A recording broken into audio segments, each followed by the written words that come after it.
Hi, ഞാൻ Biju blogger വിളറട. എൻ്റെ കൊച്ചുമോള് എൻ്റെ തലയിൽ കൊണ്ട് തൊപ്പിയാണ്. 1.5 വയസ്സായതേ ഉള്ളൂ.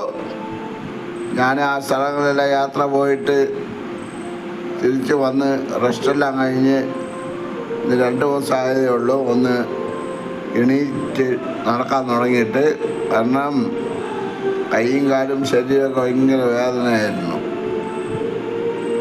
അതെന്താണെന്ന് നിങ്ങൾക്കറിയാലോ. ഒരു കൈ കൊണ്ട് വാഹനം ഓടിച്ച് ഇത്രയും ദൂരമൊക്കെ ഒന്ന് യാത്ര ചെയ്ത് ഫോറസ്റ്റും മലകളും കുന്നും മലയും എല്ലാം ഒന്ന് ഓടി തെളിഞ്ഞ് വീട്ടിൽ വരുമ്പോൾ എന്തുമാത്രം ബുദ്ധിമുട്ടുണ്ടാവുമെന്ന് ഈ വീഡിയോ കാണുന്നവർക്ക് മനസ്സിലാവും. വീഡിയോ കണ്ട ആൾക്കാരെല്ലാം പോയ സ്ഥലങ്ങൾ ഒക്കെ മനസ്സിലായി കാണുമല്ലോ.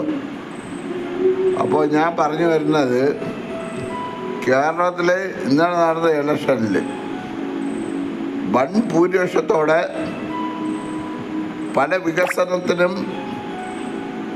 വികസനങ്ങൾ ചെയ്യാൻ പ്രാപ്തിയുള്ള ആൾ ജയിച്ചു വരണം.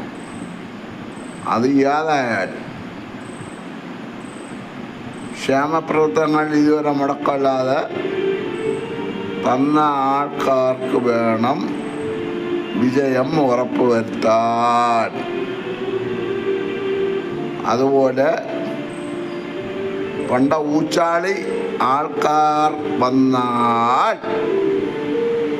അത് പാവപ്പെട്ട ആൾക്കാർക്ക് ഗുണം ചെയ്യില്ല